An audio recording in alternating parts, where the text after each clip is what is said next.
ចំពោះមុខម្ហូបមុខនេះគឺមានឈ្មោះថាសម្លកកូរកូនកាត់ណាហើយក៏សម្លកកូរកូនកាត់នេះបងប្អូនអើយគឺរសជាតិគឺ100លើ100ព្រោះថាគឺខ្ញុំគិតថាបើសិនជាបងប្អូនសាកធ្វើតាមខ្ញុំគឺរសជាតិគឺមិនអាចគិតនេះបានទេគ្រឿងផ្សំរបស់វាដូចតែស្លកកូរយើងធម្មតានេះមានបន្លែប្លុកអីមានតាំងពីត្រប់មានតាំងពីពោតមានតាំងពីលហុងសាច់ជ្រូកហើយនិងសាច់មិនយើងកាប់ចូលគ្នាទៅប៉ុន្តែខ្ញុំថ្ងៃនេះបានថតសកម្មភាពកាប់ឬមួយសកម្មភាពចិត្តបន្លែចិត្តអីទេគឺចាប់ដើមមកគឺបន្លែនឹងពេញនៅពេញថាសបដ ாய் បងប្អូនហើយក៏ជាដំបូងគឺយើងមានដាក់អីទេគឺដាក់ឆ្នាំងដាក់ខ្លាញ់ដាក់អីឲ្យក្តៅរួចហើយក៏យើងចាក់គ្រឿងគោវាឲ្យឈ្ងុយឈ្ងប់ដល់ទី2ទី3តាមផ្លូវណាហើយក៏នេះដល់វាមកគោគ្រឿងគោអីឲ្យវាឈ្ងុយឲ្យវាអីរួចអស់ហើយក៏យើងទម្លាក់សាច់មាន់និងឆ្អឹងជំនីជ្រូករបស់យើងចូលទៅព្រួកទៅបងប្អូនអើយហើយក៏យើងកូរចុះកូរឡើងកូរចុះកូរឡើងត្រឡប់វាឲ្យចូលជាតិគ្នាម្ដងព្រោះថាបើសិនជាយើងមិនកូរចុះឲ្យវាចូលជាតិគ្រឿងនិងសាច់មាន់សាច់ជ្រូកទេវាធ្វើឲ្យអត់សូវមានរសជាតិឆ្ងាញ់ទេហើយក៏បន្លែរបស់យើងក៏ដាក់តាណារឹងសិនចំមុនសិនមកនេះដាក់ដូចជាត្រប់ដូចជាពូតដូចជាសណ្ដែកគូហើយក៏លប៉ោយើងដាក់វាជាមុនសិនមកក៏យើងកូរវាចុះកូរឡើងកូរចុះកូរឡើងថ្ងៃនេះខ្ញុំក៏អត់បានមានបន្លែទំពាំងដែរព្រោះថាខ្ញុំវាផ្លេចទិញណាព្រោះប៉ុន្តែបើអត់បន្លែទំពាំងក៏យើងអាចធ្វើបានដែរបងប្អូនស្លកកូរនេះមុខនេះព្រោះថាមិនចាំបាក់តែបន្លែទំពាំងក៏យើងអាចស្លកកូរបានមិនចាំបាក់តែបន្លែអីដែលថាខ្វះក៏យើងអាចស្លកកូរបានដែរបងប្អូនហើយក៏គ្រឿងផ្សំរបស់វាមានតាំងពីទឹកត្រីរ៉ូឌីប៊ីចេងហើយនឹងម្សៅស៊ុបស្ករសអីហ្នឹងដាក់ដូចតែធម្មតាដែរបងប្អូនហើយក៏ខ្ញុំក៏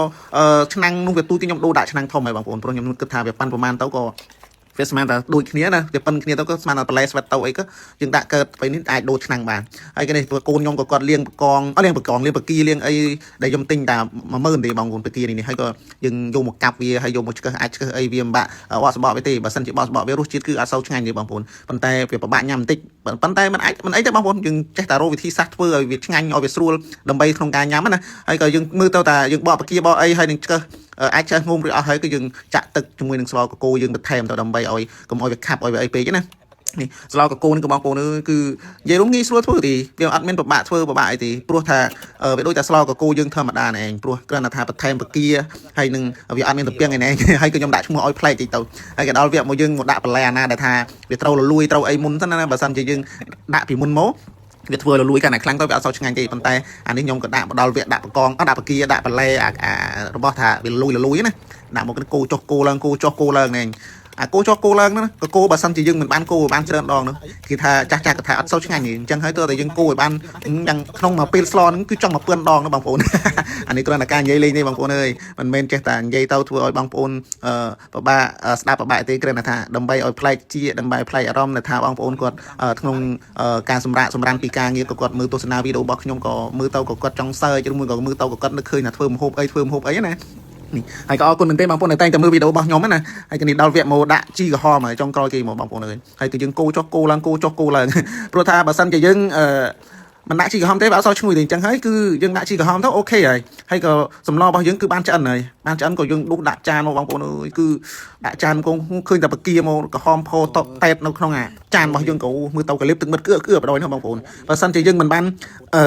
ដាក់តាប់កពឹសធម្មតាក៏វាឆ្ងាញ់ដែរប៉ុន្តែនេះខ្ញុំកែច្នៃគេហៅអាហារបែបកូនកាត់ស្លកកូរបែបកូនកាត់ណាបងប្អូនតោះបងប្អូននេះស្លកកូរបកាជាមួយនឹងសាច់មាន់ជាមួយនឹងសាច់ជ្រូកដល់នេះជ្រូក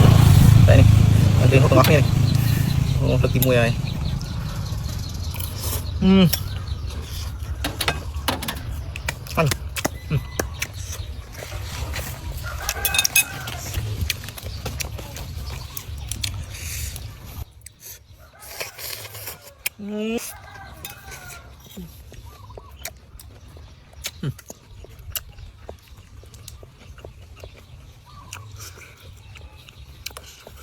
អូយឹកណាស់បងប្អូនបើមិនសាមដឹងទេចូលសា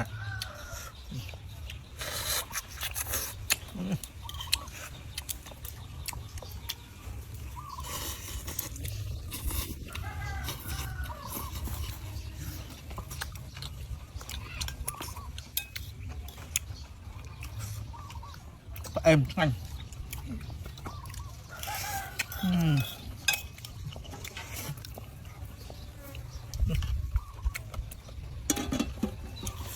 mặt đi đâu có đây đã biết là lùi chưa ngành wow.